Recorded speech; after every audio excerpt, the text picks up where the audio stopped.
Hello everyone, I hope you fellows are doing good.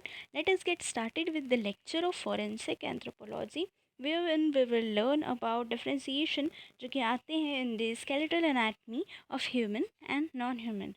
ठीक है, if you found a bone in some place and you don't have the entire skeleton, entire musculature जो भी outermost portion होता है of that bone, be it in a crime scene or some kind of fossil, and now you have to figure it out whether this bone belongs to a human being or some animal that we are considering here as a non-human. Okay, so here are quite a few differences which have been mentioned कि हम कैसे identify कर सकते हैं whether the bone belongs to human being and non-human. Let us get started. First is the upper limb portion. Upper limb portion is more robust in animal as compared to human being. Robust means stronger, थोड़ा ज़्यादा strong होता है किसका, इन case of animals.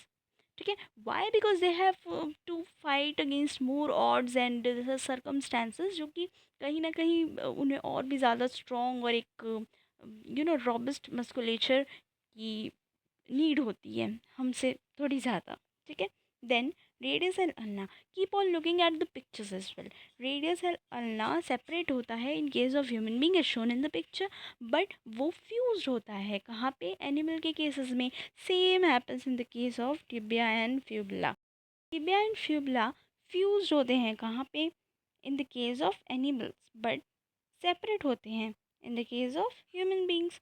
Okay, and दूसरा characteristic है pelvis का.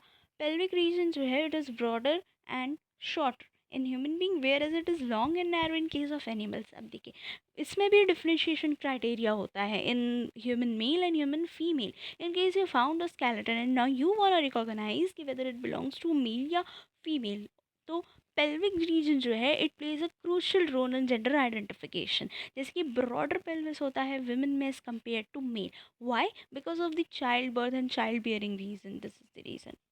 फिर dentition. Dentition also plays a crucial role in identification of the human and non human bone. Canines जो होते हैं they are often short in us. क्यों? क्योंकि we don't have to go through all this wear and tear of flesh and the entire process that can carnivores have to go through. हम तो direct cook करके उसको slice करके chop करके खा सकते हैं. सो कहीं ना कहीं वो एवोल्यूशनरी रीज़न यहाँ पर होता है. बट वहीं पे एनिमल के केसेस में in carnivores who whole sole depend on flesh for their survival, उनका मोड ऑफ न्यूट्रिशन ही फ्लैश होता है. अब उन्हें उसको टीयर करने के लिए उनके पास तो नाइफ ऐसा कुछ नहीं होता. So all they depend upon is the canines which they have. Okay, so they have conical and sharp canines. Herbivores नहीं खाते फ्लैश, इतनी नीड नहीं होती कैनाइन की. कैनाइन का फंक्शन क्या होता है? टीयर करना फ्लैश को. वियर एंड टीयर के लिए कैनाइन यूज़ होता है ना. तो in herbivores it is small and at times absent. Fine. Now we have another portion that is bone density. जैसे कि हम इनिशियली पढ़ चुके थे कि बोन जो है वो रॉबस्ट होता है. Bone density is less and cortical bone is thick in case of human beings. अब bone density less है which is why the structure is less robust in case of human being. but वहीं पे density थोड़ी ज़्यादा होती है which is why thick होता है और ज़्यादा robust होता है animal का bone. So things go hand in hand. Then some additional features are mentioned here like adult skeleton has 206 bone in case of human being. वहीं पे the specific anatomical feature, the identification feature is thumb in case of us human beings. फिर वहीं पे जो hooves होते हैं जिन्हें खुर बोला जाता है जानवर का, तो हूव्स का प्रेजेंस भी एक आइडेंटिफिकेशन कैरेक्टरिस्टिक बनता है. When we talk about human being, कभी sorry, when we talk about animal, कभी ह्यूमन बीइंग में हूव्स देखा है? नहीं. This is the hoof, this is the image of hoof. फिर टेल का प्रेजेंस. अच्छा, हॉर्स में भी कुछ ऐसे स्ट्रक्चर होते हैं, ठीक है, काऊ एंड बाकी के उनमें तो मिलेंगे ही डोमेस्टिक एनिमल्स जो होते हैं. फिर टेल की बात करें, skipping the part of atavism, tail usually human being में नहीं प्रेजेंट होते हैं. कहाँ पे मिलेंगे वो? मंकी, एप्स एंड बाकी सारे जो भी मैमल्स हैं एक्सक्लूडिंग ह्यूमन बींग्स मिल जाते हैं. फिर different toe arrangement and different type of animal. जैसे ह्यूमन बींग में सब में एक ही तरह का टू अरेंजमेंट है, काइंड ऑफ जनरलाइज, बट यहाँ पे नहीं होता. फिर आते हैं लोकेशन ऑफ आइज़.